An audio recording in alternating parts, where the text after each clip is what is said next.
India में एक कहावत तो आपने सुनी ही होगी कि सोना संकट में काम आता है।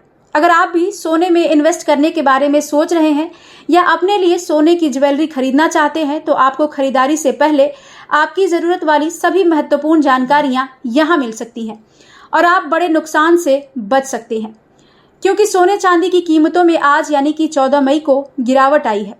ऐसे में अगर आप इस उधेड़बुन में हैं कि सोने में इन्वेस्ट करें या नहीं, तो इसे लेकर हम आपको बता दें कि इंडिया बुलियन एसोसिएशन के अनुसार 10 ग्राम 24 कैरेट सोने का दाम 568 रुपए से गिरकर 93,776 पर आ चुका है। इससे पहले 10 ग्राम सोने की कीमत 94,344 थी। वहीं 1 किलो चांदी की कीमत 871 से कम होकर 95,949 प्रति किलो हो गई है। इससे पहले चांदी का भाव 96,820 रुपए प्रति किलो था। इससे पहले सोने ने 21 अप्रैल को 99,100 और 28 मार्च को चांदी ने 1,0934 का ऑल टाइम हाई बनाया था।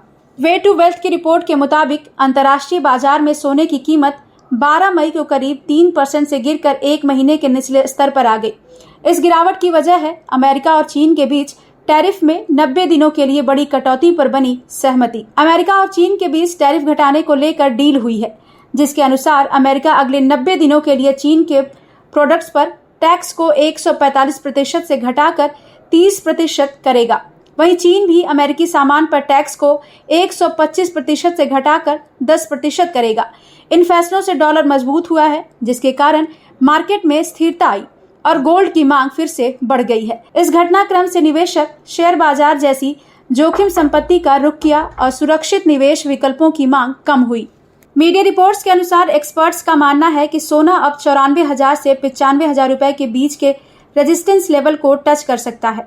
अगर मार्केट थोड़ा स्थिर होता है तो गिरावट आ सकती है। विशेषज्ञों का भी मानना है कि भविष्य में सोने की कीमतों में गिरावट आने की संभावना है। ऐसे में अगर आप लॉन्ग टर्म के लिए सोने में निवेश करने का सोच रहे हैं तो आपको थोड़ा रुकना चाहिए, लेकिन शॉर्ट टर्म में मुनाफा लेने का मौका है।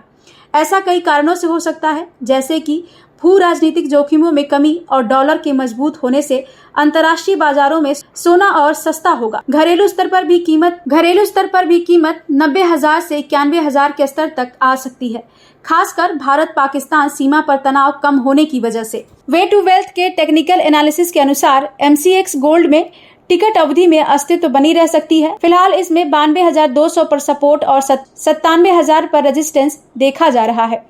दूसरी ओर कई एक्सपर्ट्स मानते हैं कि मौजूदा गिरावट के बावजूद सोने को लेकर लंबी अवधि में नजरिया पॉजिटिव है। India Boolean and jewellers association के अनुसार अंतर्राष्ट्रीय स्तर पर भले ही मुद्रास्फीति में नमी और अमेरिकी अर्थव्यवस्था के बेहतर संकेत से थोड़ी गिरावट आई हो, लेकिन केंद्रीय बैंकों की खरीदारी, भू राजनीतिक अनिश्चितताएं और ब्याज दर में संभावित कटौती लंबी अवधि गोल्ड में तेजी को सपोर्ट दे रही है। भारत में आगामी त्योहारों और शादियों के सीजन को देखते हुए घरेलू मांग फिर से बनी हुई है। ऐसे में आने वाले 3 महीनों में कीमतें स्थिर से लेकर मजबूत बनी रह सकती हैं। एक्सपर्ट्स का मानना है कि रिटेल इन्वेस्टर्स को सोने को लॉन्ग टर्म एसेट ग्रुप में देखना चाहिए, न कि फौरन मुनाफा देने वाले साधन के तौर पर। मौजूदा गिरावट लॉन्ग टर्म इन्वेस्टर्स के लिए धीरे धीरे खरीदारी का मौका हो सकती है। तो वहीं कई और एक्सपर्ट्स निवेशकों को सलाह दे रहे हैं 90,000 के करीब कीमत आने पर निवेश पर विचार करें और साथ ही सिल्वर को भी पोर्टफोलियो में शामिल करें, क्योंकि आने वाले दिनों में इसमें बेहतर रिटर्न की संभावना है।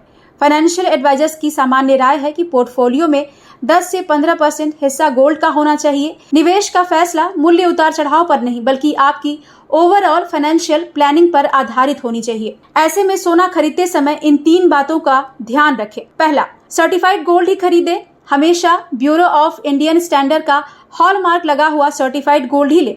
सोने पर 6 अंकों का हॉलमार्क कोड होता है।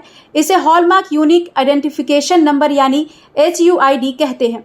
हॉलमार्किंग के जरिए यह पता करना संभव है कि कोई सोना कितने कैरेट का है। दूसरी बात, कीमत क्रॉस चेक कर सोने का सही वजन और खरीदने के दिन उसकी कीमत कई सोर्सेज जैसे India Boolean and jewellers association की वेबसाइट से क्रॉस चेक करें।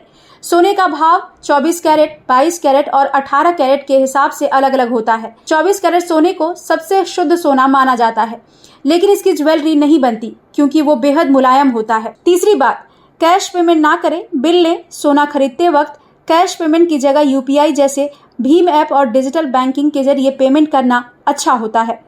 आप चाहें तो डेबिट या क्रेडिट कार्ड के माध्यम से भी पेमेंट कर सकते हैं। इसके बाद बिल लेना ना भूलें।